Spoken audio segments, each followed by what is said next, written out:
Welcome back. Day 9. This is our actual last reading of the unit. And this is going to be Young Goodman Brown. Young Goodman Brown is a short story written by Nathaniel Hawthorne, who wrote our Scarlet Letter. And it's kind of like whereas there may have been some fantastic elements, some fantasy type elements in the Scarlet Letter, the meteor spelling the letter A, and Chillingworth becoming resembling kind of like a monster, and Dimsdale having the A on his chest that kind of came from the inside, symbolizing his guilt. Young Goodman Brown is a real fantasy is the wrong word, but like it involves the devil and demons and things of that nature. So what we're going to do is just like we did before. I'm going to give a presentation on the story and who Nathaniel Hawthorne was. I'm going to go back over that, who Hawthorne was, because it's been 2 weeks. And then I'm not going to sit and read the story to you because just like Fall of the House Usher, it's very long and it's very dense. So I'm just going to go over this presentation, going to go over the answers, and that'll be it for today's lesson. All right, so Young Goodman Brown by Hawthorne. It is an allegory.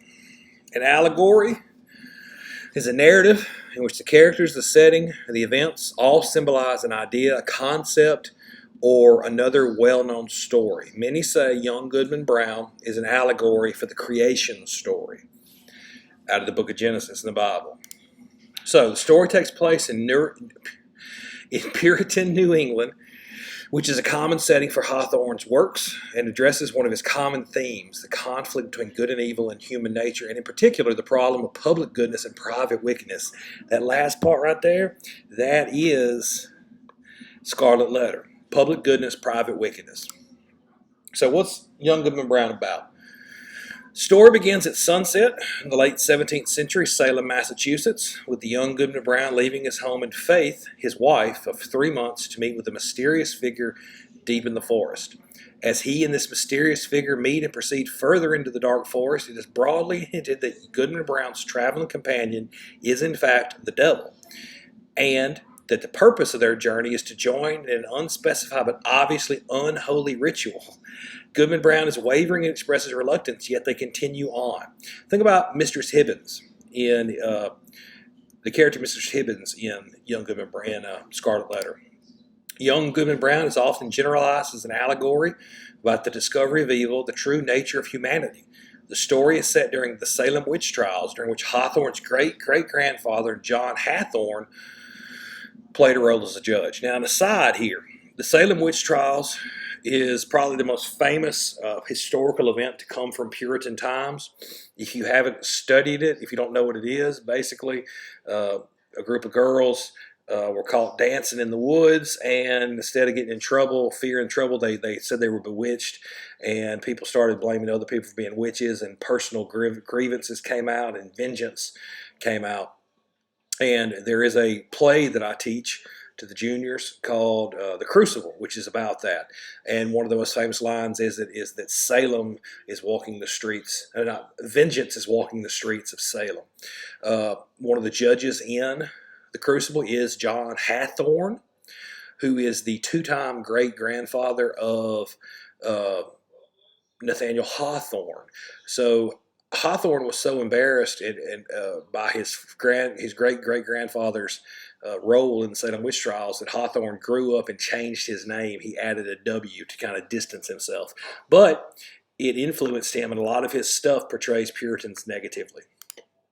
Hawthorne, for years, plagued by guilt from his ancestors' role, vindicates his grandfather by featuring 2 fictional victims of the witch trials who really were witches and not merely innocent victims of the witch hunt. It was also this ancestral guilt that inspired Hawthorne to change his family's name, adding a W in his early 20s shortly after graduating from college.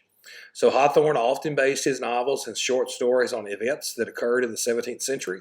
One of his favorite settings that reoccur in several of his works was that of New England, especially Salem, Massachusetts during the 1600s. In order to best convey the setting in his work, he would often use various literary techniques. For example, Hawthorne used specific diction or colloquial expressions to enhance the setting in this short story, Young Goodman Brown.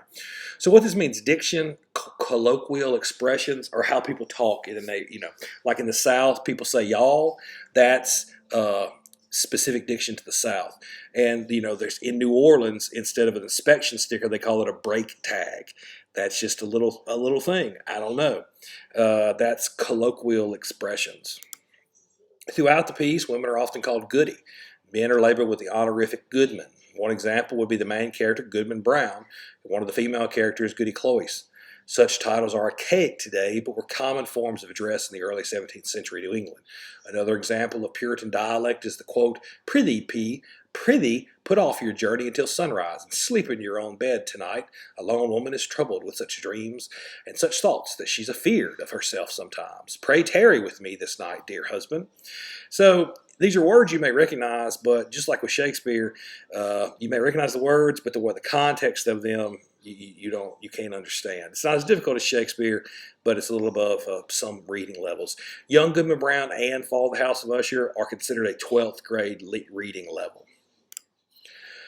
Historicizing is an important technique that Hawthorne likes to employ. Yet again, the dialect in which Hawthorne uses is critical to his technique. Without the Puritan dialect, young Goodman Brown loses much of the historical significance that Hawthorne is trying to get across. Although it is explicitly stated the short story takes place in Salem, Massachusetts, the time in which it takes place is not stated. However, by using such puritanical dialect throughout the piece, the reader can deduce that the setting was sometime during the 17th or 18th century. Furthermore, Hawthorne's use of dialect truly propels the reader into the world of Goodman Brown and helps them to gain a better insight into the setting. Hawthorne is known in his writings for his criticisms of the teaching of the Puritans. Young Goodman Brown is no different, as it seeks to expose his perceived hypocrisy in Puritan doctrine. The plot, textual references in Young Goodman Brown reveal the Puritans as being like a city upon a hill, as John Winthrop said, a founder of Puritanism, and wanting to be seen that way as good, holy men. However, their doctrine teaches that all men are inherently evil, and they strive to cause each person to come to terms with this and realize their sinful nature. One of the very first things we read, John Winthrop explained who he was in Puritan laws and character, and then inherently evil and strive to cause each person to come to terms with this. That is the purpose of Sinners in the Hands of Angry God, which was the first thing that we read, the sermon by Jonathan Edwards. All right, this hypocrisy that Hawthorne presents in his story is how he reflects on the hypocritical teachings of the Puritans. They taught that man was inherently evil in nature, much in accordance to Enlightenment philosopher Thomas Hobbes. They presented themselves as pure, holy, righteous, moral people when, according to their very own teachings, they were beings fueled by sin and evil. So, Herman Melville said young Goodman Brown was as deep as Dante. That's referring to Dante Alighieri and Dante's Inferno. That is something that you're probably not familiar with. That's Italian. But you never know. We may get around to that this summer. That's ambitious, so we'll see. Years later, he wrote, "These stories were published in magazines and annuals extending over a period of 10 or 12 years and comprising the whole of the writer's young manhood without making, so far as he ever been aware, the slightest impression on the public." Contemporary critic Edgar Allan Poe disagreed, referring to Hawthorne's short stories as the products of a truly imaginative intellect. Hawthorne and Poe talked about each other's stories. They were friends. All right, so claims in a visual text. This is the kind of thing you want to picture here. This is the setting of the forest, etc. When you look at this picture, what kind of feelings does it evoke in you? You know what I mean? This is kind of scary. It's dark. We don't know what time of day it is because it's so dense and foggy that even if it's high noon, it's still, everything looks dead, diseased, no sunlight gets in, so there's no green. It's the opposite of life. And here's another one, same kind of background, same kind of settings. And this right here, this over to the left, is this a person? Is this an odd tree shape? What is this over here to the left of your screen? Is that the devil? We don't know. All right, so what we're going to do. Goodman Brown with all these elements of the supernatural, the devil, this satanic ritual, his wife's very life hanging in the balance. This is sensational. This was to be a sensational type story. This would be a movie today that probably would be labeled horror. So you can imagine how it hit back when Hawthorne wrote it. So hopefully you've read it. As I said, it's a 12th grade reading level. So I'm sure it was a challenge. It was a challenge for a lot of you if you did it. We're going to go over the answers now. Number 1. Which of the following identifies the central theme of this text? The answer is A. None of us are pure and perfect people because sin is in our nature. Number 2. Part B. Which section from the text best supports the answer to Part A? The answer to that one is D. You can see in paragraph 64. Number 3. That's a misprint, apologize. How is the dark figures addressed to the people gathered in the forest? In paragraph 64, important to the story as a whole. The answer is C. It helps show that even the most righteous elders amongst the townspeople are inclined to evil. That goes to the heart of the matters. Dimsdale committed a crime, and Dimsdale was thought to be untouchable. There's an extremely famous line in The Crucible where people are starting to be, people who wouldn't be quote-unquote devil worshippers are starting to be professed to be, are starting to be accused of being witches. And John Proctor, who's the main character, he's having a hard time. He's talking to the Reverend Hale, Reverend Hale is a guy who came from out of town, and he's there to help the witch proceedings and the trials. And then he starts thinking that this is too much, and he's starting to doubt. But he hasn't completely gone over to Proctor's line of thinking, and Proctor's like, how can this be? How could this person, this isn't true?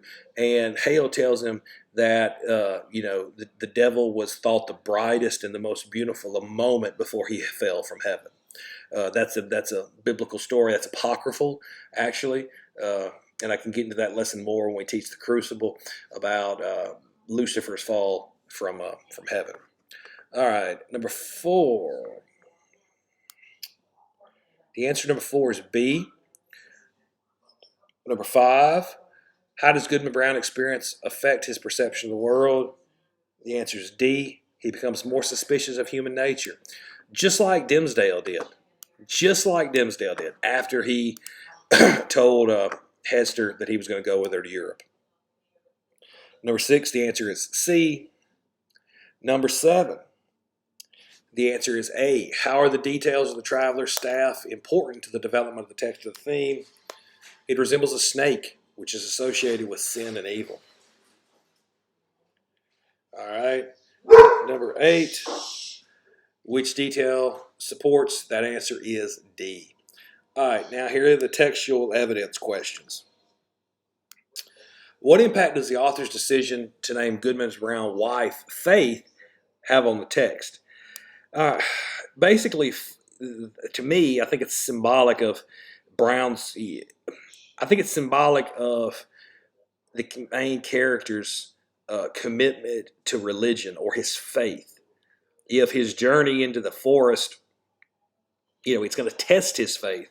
So he initially leaves his wife for the forest. He thinks poor faith, but then when he gets done with it, he has stronger faith. Number 10, how does the author's representation of reality throughout the text build mystery? Basically, the development of young Goodman Brown's reality makes it kind of ambiguous for the character as well as for the reader to really know whether he has experienced a dream or not. The setting in Brown's journey into the forest, in the thick,